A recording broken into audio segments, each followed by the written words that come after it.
Yo, what's up guys? Welcome back sa ating channel. Today, we're talking about Maverick Ahamisi.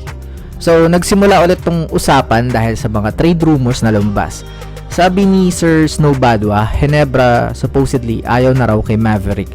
Meralco even tried to trade for him, pero ang hinihingi ng Ginebra in return is Bong Quinto or a first round pick.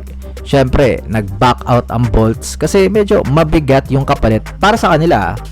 Ngayon, kung babalikan natin si Mav with Alaska, solid na solid talaga siya as a spark plug na guard. May kumpiyansa, may sariling shot creation, at minsan siya pa yung nagbubuhat ng opensa. And then, yung transition ng Alaska to Converge, mas lalo pa siyang umangat. Naging main man pa nga eh. At maraming fans ang naniniwala na pwede na lang iangat yung team to the next level with him as their guy. Pero hindi nagtagal, nagkaroon ng contract extension talks na hindi nagkasundo at pinili ni Mav na pumunta sa Barangay Ginebra. Ito yung part na medyo nainis ako. Ironic eh. Kasi may mga nakaraang statement siya. Hindi ako sure kung lumabas talaga to. Though, ewan ko na hindi daw siya fan ng mga super team. Ganyan. Pero at the end of the day, pinili niya pa rin sumama sa Ginebra. Alam mo yun, medyo nakaka-disappoint bilang fan eh, no? So, choice niya naman yun eh. Wala tayong magagawa. Pero ngayon, parang bumabalik sa kanya yung consequences ng decision na yun. Though, parang hindi naman kasi taas naman sahod nila. So, okay lang siguro. Kasi sa Ginebra system under Coach Tim Cone, hindi pwedeng basta ball dominant guard eh. May structure, may triangle sets, at madalas kang magiging recipient lang ng bola sa corner, sa wing, unlike sa Converge na hawak niya yung bola.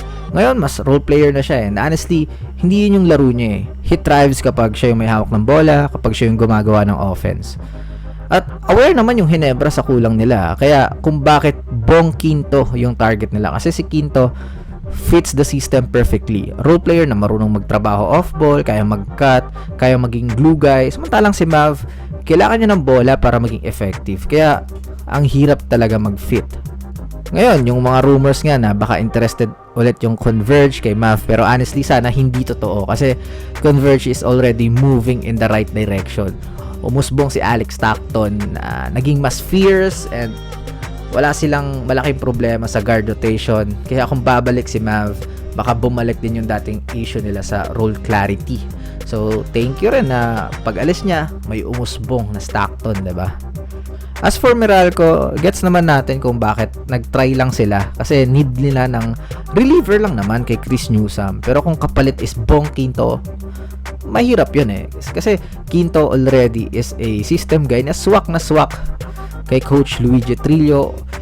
So, kahit sabihin natin na halos same value lang si Mav at Quinto, ang tanong lagi, ito ba yung right piece para sa puzzle natin? So, mas realistic pa nga yung mga usapan na baka matrade si Maverick kapalit yung kapatid niya na si Jerick Ahamisi.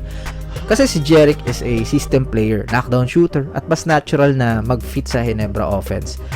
Hindi ko man sinasabing si Mav is hindi siya system player, pero iba talaga yung laro niya eh. Alam natin yan, napapanood natin, ball dominant siya, isolation heavy minsan, at hindi mo basta mapipilit yung spot up guy sa kanya. Sayang talaga kasi kung nagstay siya sa Converge, baka mas nag-elevate pa yung career niya. Pero at the same time, thankful pa rin yung mga fans kasi dahil sa departure nga, umangat yung laro ng ibang players like Stockton. So ayun, anong sa inyo sa sitwasyon ngayon ni Maverick Ahamisi? Should he stay with Ginebra and adjust?